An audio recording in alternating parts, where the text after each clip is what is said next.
La vidéo du jour, on va porter sur les ressources psychologiques des élèves et on va voir que cette période adolescente constitue une période de distanciation de la sphère familiale et une période où l'identité de l'adolescent se construit.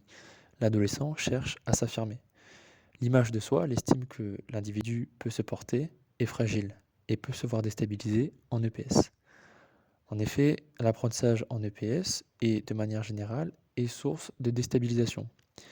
Il est possible pour l'élève qu'il soit mis en échec au travers des critères de réussite ou du but de la situation qui lui est proposée. Cette mise en échec en activité, produite par une situation d'apprentissage, est mise en scène devant tous les autres individus. La performance de l'individu peut donc fragiliser son estime de soi ou poser des problèmes motivationnels.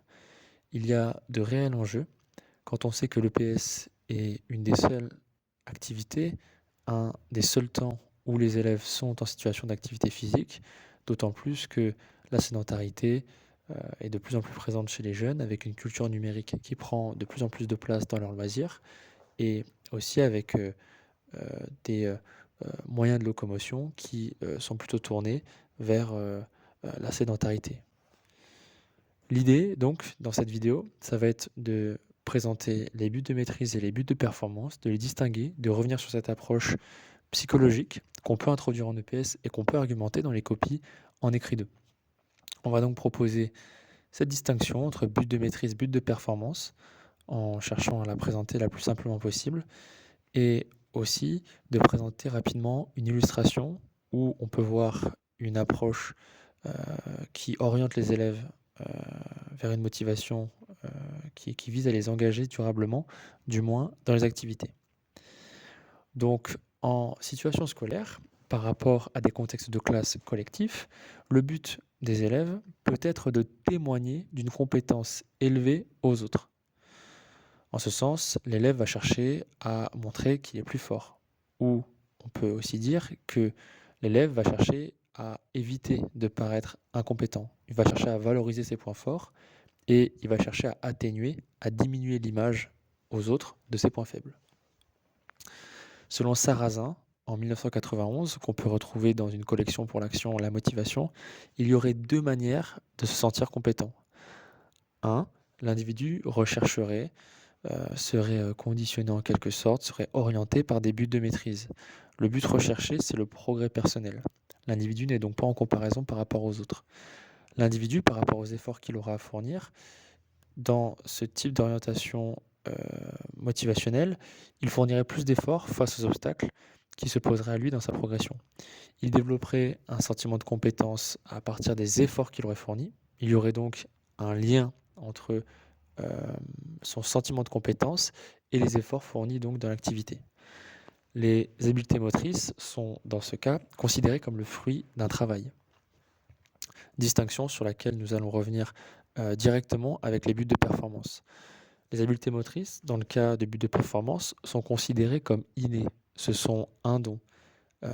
Les habiletés motrices et les qualités qui en découlent sont issues de la génétique. On voit bien que ce but de maîtrise et ces buts de performance s'opposent dans leur conception. Les individus qui sont orientés par des buts de performance vont rechercher à surpasser l'autre. Le but, ça va être de montrer que la valeur que l'individu se porte est supérieure aux autres. Il y a donc un climat motivationnel qui peut s'installer de comparaison sociale où le but va être d'écraser autrui. L'individu, par rapport aux efforts qu'il aura à fournir, va persévérer tant qu'il pourra montrer sa supériorité aux autres. Dans la mesure où les efforts qu'il fournit ne lui permettent pas de montrer une image positive de lui, de renvoyer cette image positive de lui par ses performances aux autres, l'individu va se désengager. Par rapport au sentiment de compétence, l'individu, l'élève, se sent compétent lorsqu'il se compare à l'autre et lorsqu'il le surpasse, lorsqu'il est au-dessus. Si l'individu se sent en échec, ils vont essayer de cacher cet échec. Ils vont cacher ce dont ils rendent compte aux autres, le fait qu'ils ne savent pas faire. Ils vont donc rentrer dans une conduite d'évitement par rapport à la tâche. Une petite nuance par rapport au but de maîtrise et de but de performance, car on pourrait se dire que les buts de maîtrise sont à défendre, tandis que les buts de performance sont indéfendables et qu'il faut donc rejeter cette deuxième approche par rapport à la première. Pour autant, l'enjeu n'est pas d'exclure totalement les buts de performance. Les buts de performance sont aussi fondamentaux que les buts de maîtrise, car les élèves s'orientent spontanément vers ce but et il y a aussi un intérêt à être performant. Aller à l'encontre serait contre-productif, d'autant plus que de nombreux APSA sont orientés culturellement vers la performance. On pense notamment aux APSA du champ 1, mais aussi du champ 4 par exemple, voire même des logiques plus globalement qui peuvent se réinvestir dans d'autres champs d'apprentissage. On va maintenant aller sur une petite illustration en athlétisme proposée par Annula et Saulnier en 2011. Lors de cette situation, les élèves vont prendre une performance sur un 40 mètres haies qu'ils vont alterner avec un 40 mètres rivière. L'objectif, ça va être de courir sans ralentir en essayant de réaliser la meilleure performance possible sur les deux types de courses, avec des haies et avec des rivières. Donc plusieurs parcours vont être proposés afin d'inclure tous les élèves et de favoriser la dimension du choix. Donc, phase 1, sélection des parcours, car il y en aura plusieurs. Phase 2, optimisation de la performance avec une prise de performance sur le parcours que l'élève aura choisi et là où il pense être le plus performant.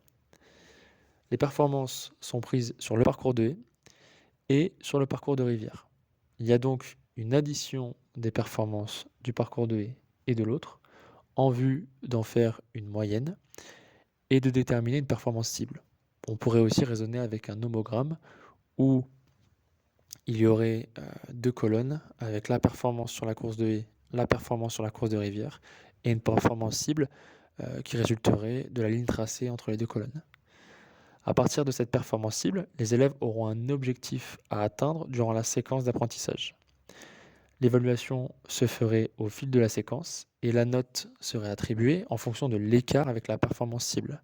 L'évaluation serait donc individualisée au fil de l'eau et peut permettre, par les conditions qui sont créées, de favoriser l'engagement des élèves, dans la mesure où il n'y a pas la contrainte d'une note définitive lors d'une évaluation terminale. Là, les élèves peuvent avoir une notation en cours de séquence, avoir une vision dessus et peuvent fournir des efforts au cours de la séquence pour essayer de la maximiser. Voilà, donc voici pour la présentation donc, des ressources psychologiques des élèves à réinvestir dans les copies, notamment en écrit 2. Ce sont des exemples, buts de performance, buts de maîtrise que l'on retrouve souvent, mais qui peuvent être mal utilisés. L'enjeu pour un étudiant, ça va vraiment être de faire le lien entre la théorie but de maîtrise, but de performance avec l'illustration. Dans le cas d'une rédaction en écrit 2, il s'agirait donc dans un premier temps de présenter la théorie, de la rattacher à un champ scientifique, ici défendu par Sarrazin autour des ressources psychologiques de la psychologie des élèves, de l'expliciter surtout par rapport au sujet, de montrer en quoi ces buts de maîtrise et de performance peuvent servir à une analyse du sujet. Il s'agit d'utiliser encore une fois cette théorie pour donner un axe de réponse au sujet ou d'en révéler des tensions, des nuances, et ensuite de réinvestir dans un deuxième temps, lors d'une illustration, cette théorie pour vraiment créer une systématique entre une théorie parfois déconnectée du réel et une réalité qui se donne à incarner par les situations d'apprentissage et ce que vivent les élèves à l'intérieur. Voilà, bon courage à tous.